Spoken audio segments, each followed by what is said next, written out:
Olá pessoal, estamos dando início à nossa aula de número 8, Circuito Integrado, e estamos chegando ao final do nosso curso, né? Após Circuito Integrado, nós vamos estar aptos para a montagem do nosso circuito final, da nossa experiência final aqui no curso.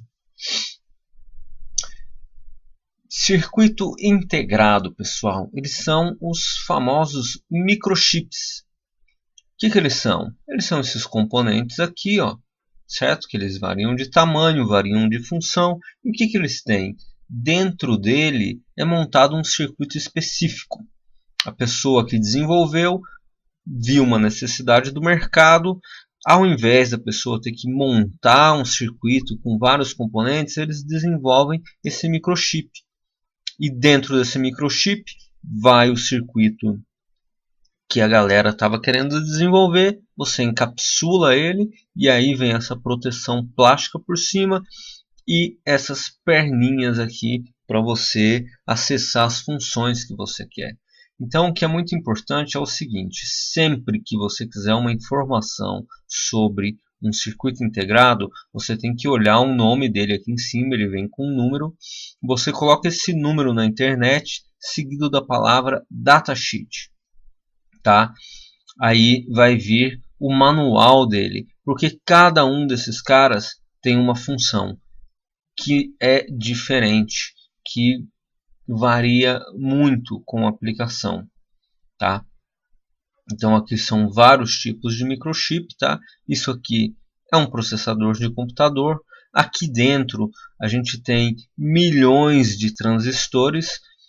Essas aqui são as pernas para acessar as funções do processador. Elas são banhadas a ouro para evitar o aquecimento. Isso aqui, se eu não me engano, é uma memória. É uma memória ROM, se eu não me engano. E aqui você apagava ela, né, com a luz. Isso aqui também é um processador. E isso aqui é um outro microchip que eu peguei lá na internet para trazer para vocês. Então você vê que tem vários componentes dentro dele desempenhando funções diferentes. Tá? O primeiro microchip que nós vamos estudar é o LM741. O nome dele é amplificador operacional. O que ele faz? Pessoal, ele desempenha uma função como se fosse a do transistor. Ele amplifica sinal, certo? O transistor na eletrônica analógica, ele é um amplificador. Esse cara aqui também é um amplificador. Só que ao contrário do transistor, o transistor ele amplifica corrente, o transistor ele é potente. Esse cara não disponibiliza correntes altas. Ele te dá um ganho muito grande de tensão, mas ele não te dá um ganho grande de corrente. Tá? Então, geralmente, ele amplifica sinais muito pequenos e você controla o ganho que você quer dar no seu sinal. E é isso, sinal com baixa corrente. Esse aqui é o chip, tá? E as portas do chip são essas aqui. A gente tem uma entrada negativa, uma entrada positiva. Nós temos a alimentação da fonte, então você pode alimentar com tensão positiva e tensão negativa ou zero, e aqui você vai ter a sua saída amplificada. E a gente utiliza ele em várias configurações. Vamos dar uma olhada aqui, ó. Assim, este aqui, gente, é só para curiosidade. Esse é o circuito que está dentro do microchip. Então, dentro nós temos diodo, resistor, nós temos capacitor, transistor, ou seja, tudo encapsulado aqui dentro, e aí você simplifica a forma com que você ilustra o seu microchip. Bom, essa é uma das funcionalidades do amplificador operacional. Seria ele sendo usado como um amplificador alimentado de maneira inversa, tá? Então, o que acontece? Eu venho aqui com o meu sinal que eu quero alimentar, que eu quero amplificar. Eu faço essa relação aqui de dois resistores e com esta relação eu consigo calcular o meu ganho. Então vai ser esse resistor sobre esse resistor, vai ser o meu ganho lembrando sempre que o sinal que está aqui sai invertido do lado de cá, mas ele fica estável. Quando você usa essa configuração na entrada positiva, o amplificador tende a ficar instável. E isso aqui seria a fórmula do seu sinal de saída, ou seja, é o sinal de entrada invertido multiplicado pelo ganho. Isso aqui, gente, é usado muito em eletrônica analógica e nós não vamos usar ele nessa configuração. Nós vamos usar ele na configuração de comparador. Na configuração de comparador, o que acontece? Ao invés de usar aqueles dois resistores para mostrar o ganho, eu vou tirar eles. E aí ele vai funcionar de uma forma diferente. Como? Imagina, eu estou entrando com um sinal no meu lado positivo, na minha entrada positiva. E estou entrando com um valor de tensão que eu ajusto na minha entrada negativa.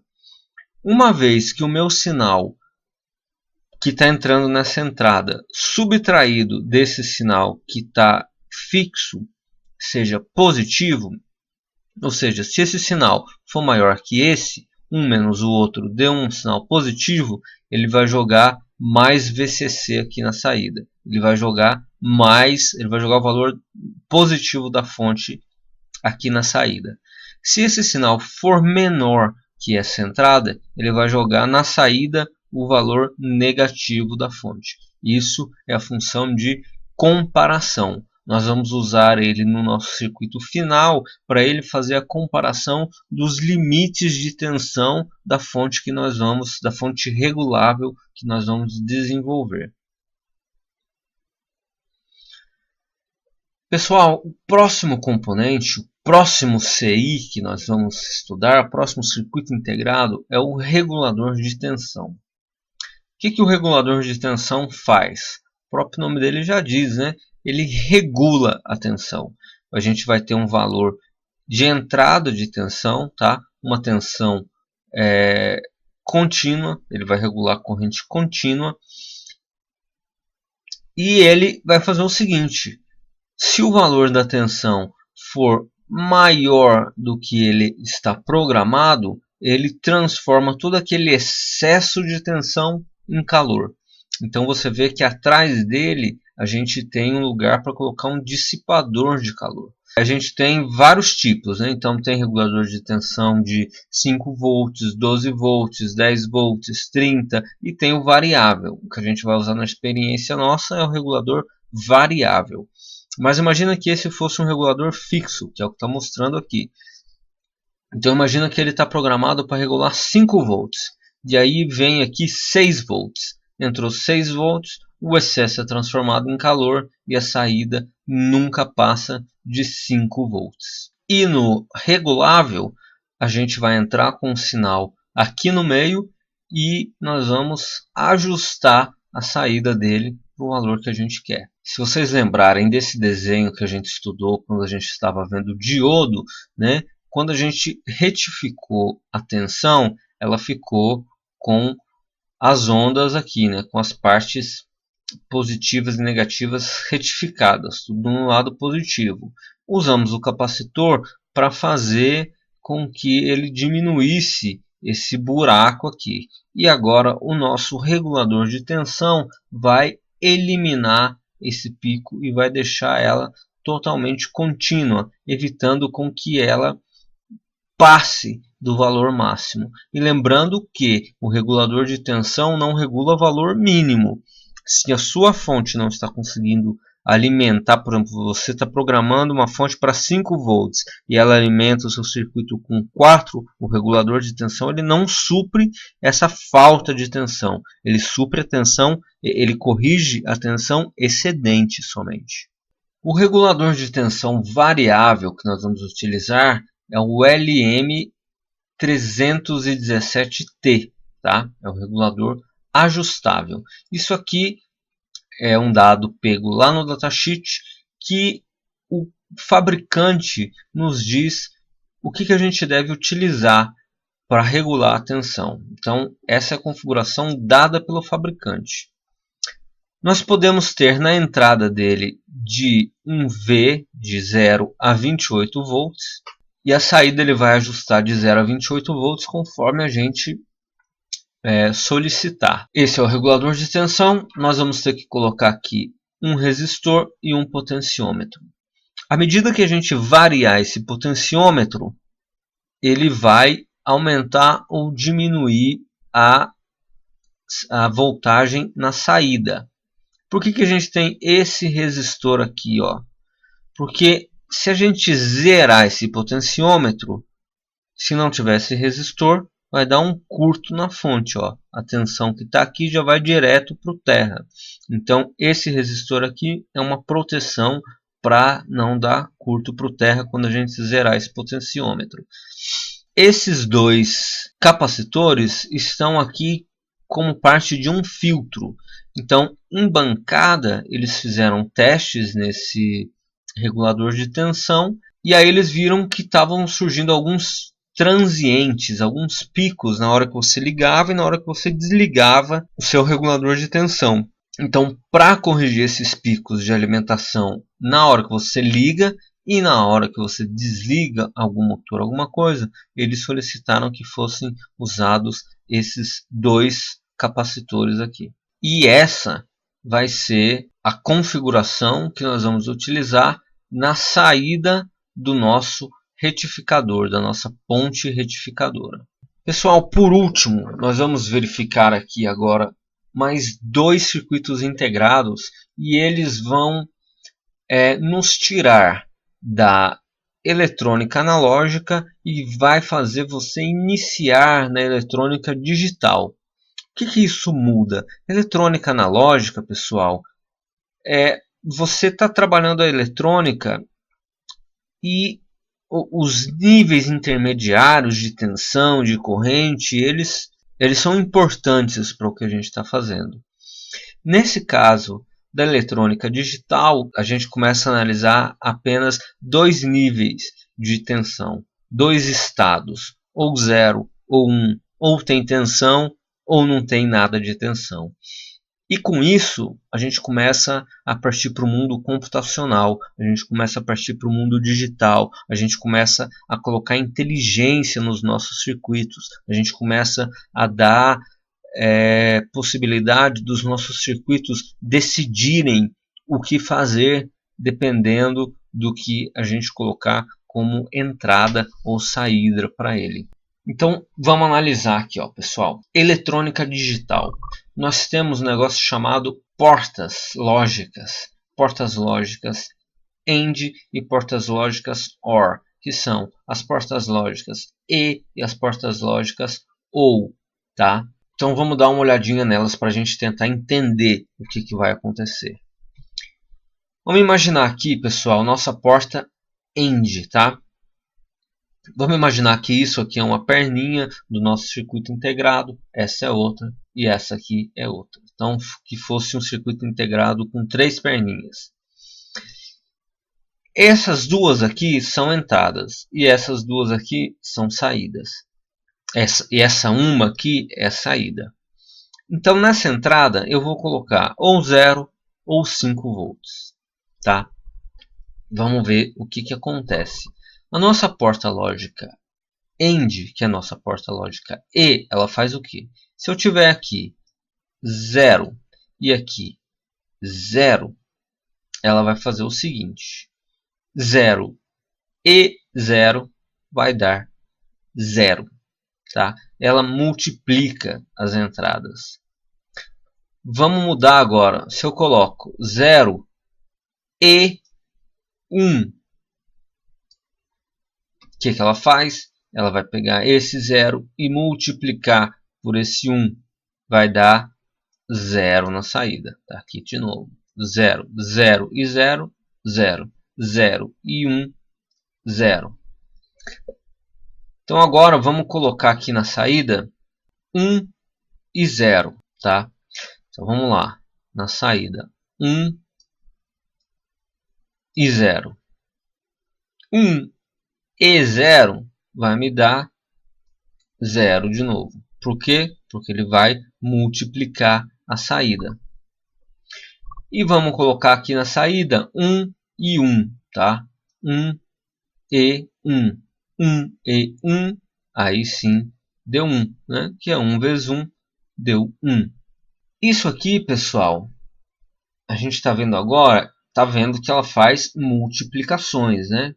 Mas a gente vai usar ela para que ela tome decisões baseadas nesse comportamento dela. Então agora só entenda o comportamento, que é, se tiver 0 e 0, ela multiplica, dá 0. Se tiver 0 e 1, multiplica, dá 0. Se tiver 1 e 0, multiplicou, deu 0. Se tiver 1 e 1, ela multiplica, dá 1. Ou seja, 5 volts e 5 volts saem 5 volts aqui.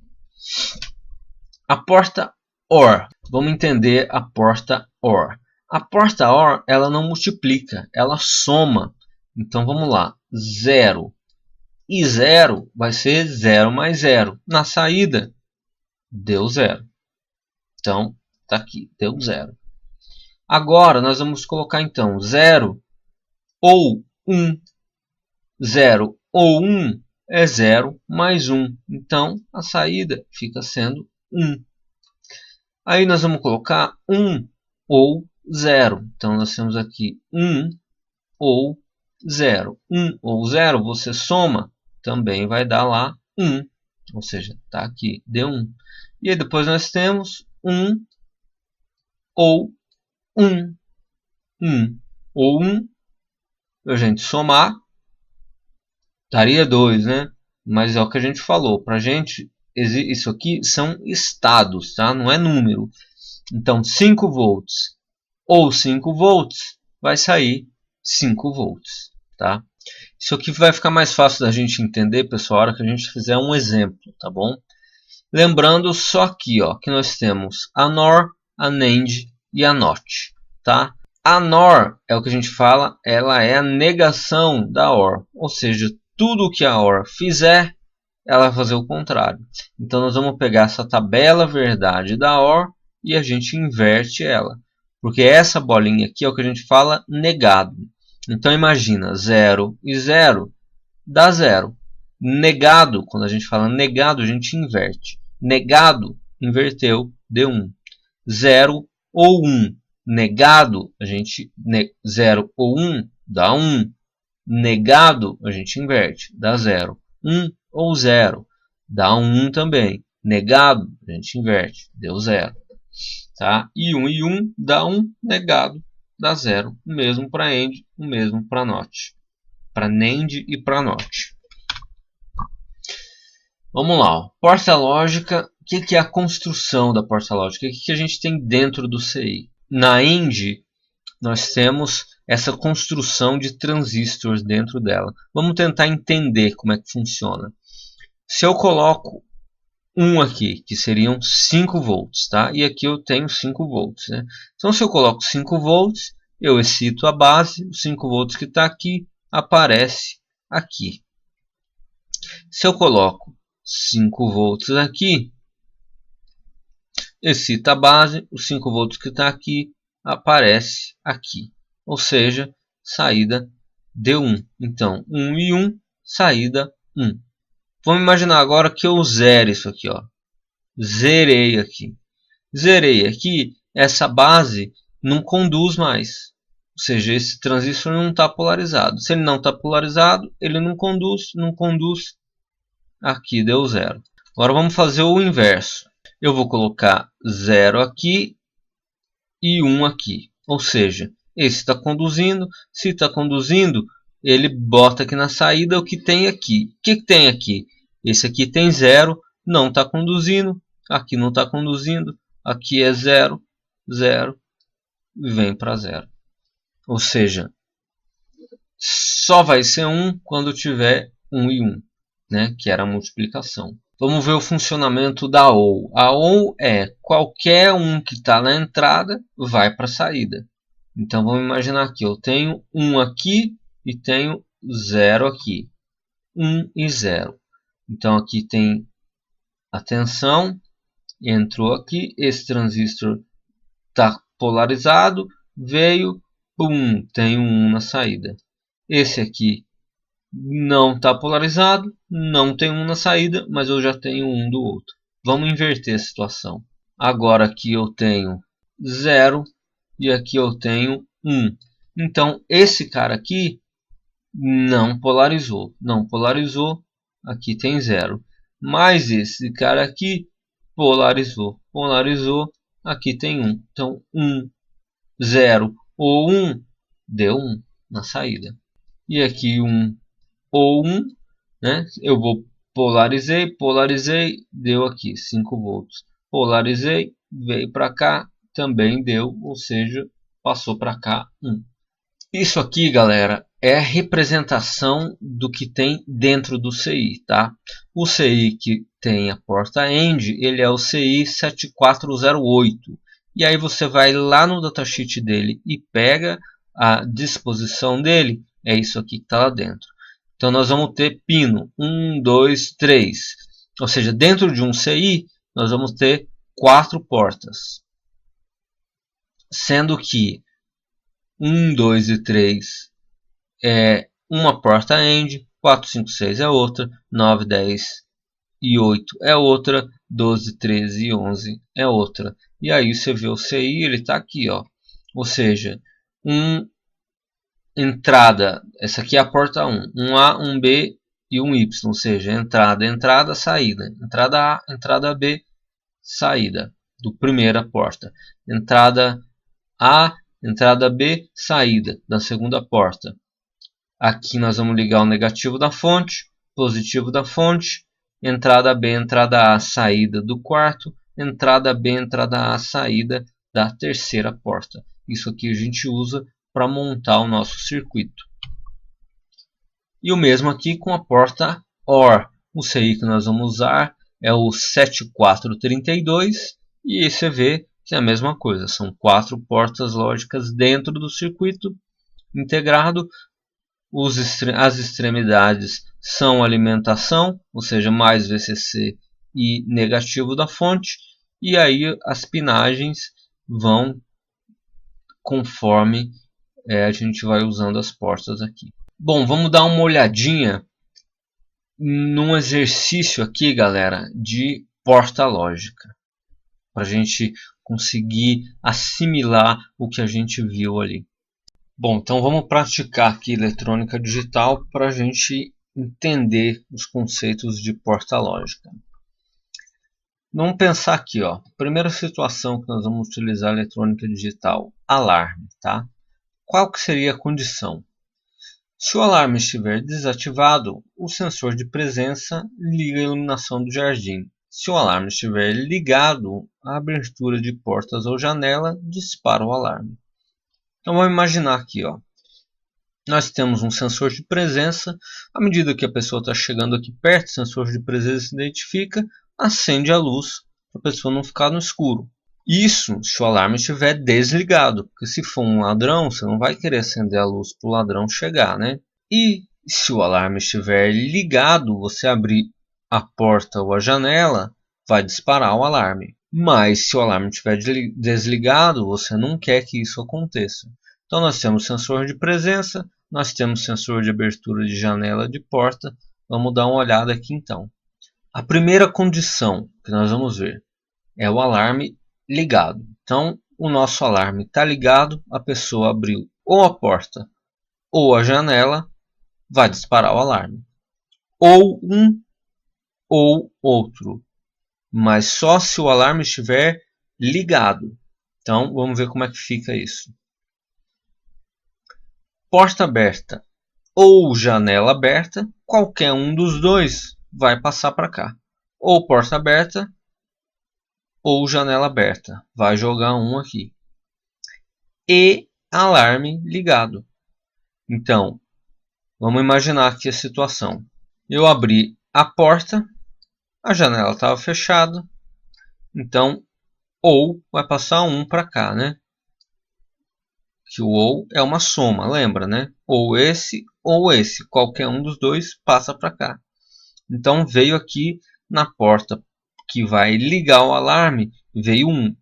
Imagina que o alarme está desligado, então esse sinal aqui vai ser 0. 1 e 0 Tá lá, ó. Não liga o alarme. Por quê? Porque não está ativado. Agora vamos imaginar o contrário, tá? Então vamos imaginar aqui. Eu abri a janela, a porta estava fechada, da mesma forma veio um para cá. E o meu alarme estava ativado. Alarme ativado, com porta ou janela aberta, passa um para cá. Ou seja, agora eu disparei o alarme. Tocou a sirene. Mas vamos imaginar, se o alarme estiver desativado, aí é a nossa questão da luminária. Então, sensor de presença ativo, ou seja, chegou uma pessoa, tem um, o alarme desativado vai mandar um para cá, né? Lembrando que aqui é alarme ativado, se ele não tiver ativado, o valor é 0. Alarme desativado, o alarme está desativado, então esse sinal aqui vale 1.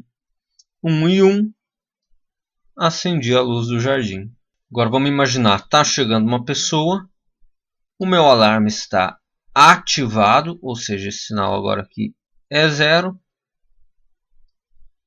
A luz do jardim não acende.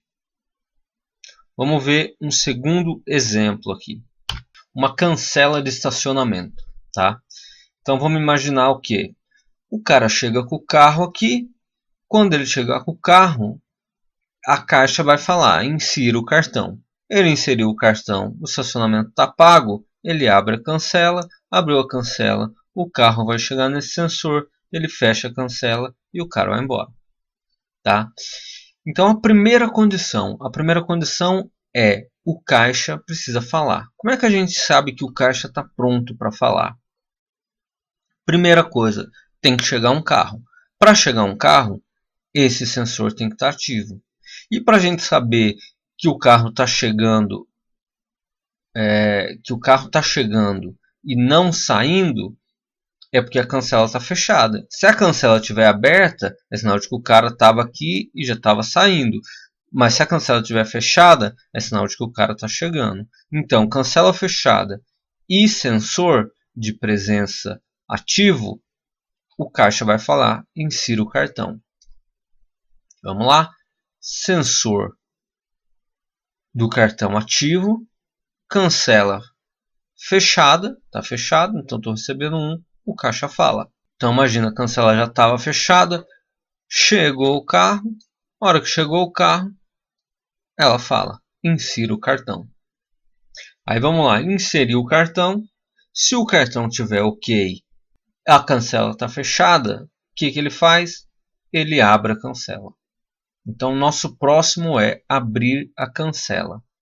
Então eu só abro a cancela se o cartão tiver pago. Vamos dar uma olhada? O cartão está pago? Está pago. Tem 1. A cancela está fechada? Está fechada. Tem 1.